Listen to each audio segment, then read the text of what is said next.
Everyone welcome back on civil service tutorials. Everyone आज के UP specials में आपका स्वागत है। एवरीवन आज का वीडियो का जो टॉपिक है वह है उत्तर प्रदेश की बहुउद्देशीय नदी घाटी परियोजना। एवरीवन मुद्दे पे बात करने से पहले हम लोग जान लेते हैं कि नदी घाटी परियोजनाएं होती क्या है। देखिए, बाढ़ से बचने के लिए, बाढ़ को रोकने के लिए पेयजल, जल विद्युत उत्पादन और सिंचाई के लिए स्पेशली इस बहुउद्देशीय परियोजना का निर्माण कराया जाता है। बाकी इसके सब यूजेस बहुत सारे हैं, लेकिन जो महत्वपूर्ण है जल विद्युत उत्पादन, सिंचाई और पेयजल। ओके, अब आते हैं कंटेंट पे।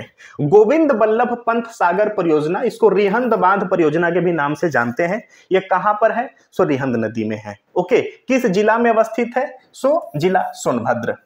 कनहर बांध, उत्तर प्रदेश में एक जगह है दुद्धी, वहां पर है कनहर बांध। ये भी कहां पर है? ये सोनभद्र में है। ओके, और ये यूपी और एमपी का संयुक्त परियोजना है। तो यहां पर याद रखना कि भले उपस्थित ये उत्तर प्रदेश में है, अगर ये यूपी और एमपी का संयुक्त परियोजना है तो लाभ इसका किसको मिलेगा? एमपी को भी मिलेगा। ओके, गंडक परियोजना यूपी, बिहार, नेपाल में इसमें संयुक्त रूप से शामिल है। तो सिंपल सी बात है कि यूपी, बिहार और नेपाल को गंडक परियोजना का लाभ मिलेगा। ओके, तो मोटा मोटा आप ऐसे याद रखना। देखिए, जो सारे के सारे जो कंटेंट है वो प्रीवियस ईयर के आधार पर तैयार किए गए हैं, तो कंफ्यूजन प्लीज आप कहीं से मत रखना। ओके, यूपी के महाराजगंज, गोरखपुर, कुशीनगर और देवरिया इसमें शामिल हैं और लाभान्वित हैं।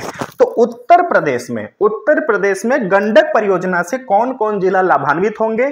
तो यूपी के महाराजगंज, गोरखपुर, कुशीनगर और देवरिया आपको याद रखना है कि गंडक परियोजना से किन किन उत्तर प्रदेश के जिलों को सीधे रूप से लाभ मिलता है, और यूपी, बिहार और नेपाल इसमें शामिल है।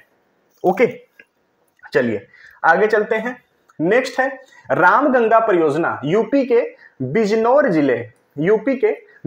जिले के निकट कालागढ़ उत्तराखंड में स्थित है। और किस नदी पर बना है? तो नाम से भी पता चल रहा है, रामगंगा नदी पर बना है। ओके, रामगंगा काठी बांध रामगंगा नदी पर स्थित है। शारदा जल विद्युत परियोजना शारदा नदी पर, बनबसा उत्तराखंड नेपाल के सीमा पर यह स्थित है।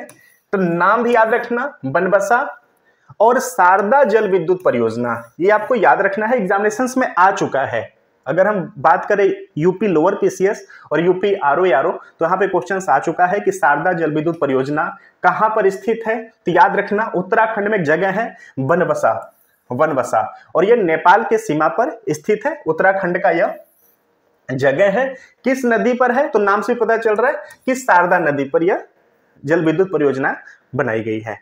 मूसा खंड बांध, यह यूपी और बिहार का संयुक्त परियोजना है। कौन सी नदी पर है? सो कर्मनासा नदी पर है। ओके, और ये जो मूसा खां बांध है इसको चंदौली जिला में बनाया गया है। यूपी और बिहार का संयुक्त परियोजना है, तो यूपी को तो लाभ होगा, बिहार को भी लाभ होगा। जिला याद रखना, जिला चंदौली।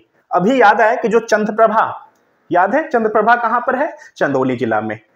राजघाट बांध परियोजना बेतवा नदी, रानी लक्ष्मीबाई सागर जलाशय के भी नाम से इसको जानते हैं, ये इसका नया नाम है, तो ये भी आप याद रखना। राजघाट बांध परियोजना बेतवा नदी पर बनाई गई है, रानी लक्ष्मीबाई सागर जलाशय के भी नाम से जानते हैं। यूपी और एमपी राज्यों की यह संयुक्त परियोजना है, तो यूपी को तो मुनाफा होगा, साथ ही साथ मध्य प्रदेश को भी इसका बेनिफिट होगा। ओके, और जिला कौन सा है? ललितपुर। जिला कौन सा है? ललितपुर। चलिए आगे चलते हैं। अर्जुन बांध अर्जुन नदी पे बनाई गई है, जिला कौन सा है? महोबा। मौदहा बांध बिरमा नदी पे बनाई गई है, जिला कौन सा है? हमीरपुर। ओके, माता टीला बांध बेतवा नदी पर बनाई गई है। ओके, पथराई बांध पथराई और सुखनाई नदी पर बनाई गई है, और ये दोनों कहां पर है? जिला झांसी में स्थित है। गोकुल बैराज परियोजना यमुना नदी पर पेयजल के लिए बनाई गई है, किस जिला में स्थित है? मथुरा में। ओके, सो एवरीवन, ये नदी परियोजना जो उत्तर प्रदेश की थी। अब देखिए, कहेंगे कि वीडियो बहुत छोटा था, मैं ऑलरेडी इसको काफी सिंक्रोनाइज कर दिया था। जो क्वेश्चंस आ चुके थे उनको यहां पर इग्नोर किया गया है, उनसे संबंधित कंटेंट पे यहां पर बातें की गई हैं। आप इसको रट सकते हो तो रट लो, शॉर्ट नोट्स बना सकते हो तो बना लो, अगर आपके पास ऑलरेडी इसका नोट्स है तो वहां पर आप हाईलाइट कर लो। ये सारे के सारे कंटेंट प्रीवियस ईयर के आधार पर ही तैयार किए गए हैं। ओके, चलिए फिर मिलते हैं अगले सेगमेंट में। थैंक यू सो मच, धन्यवाद।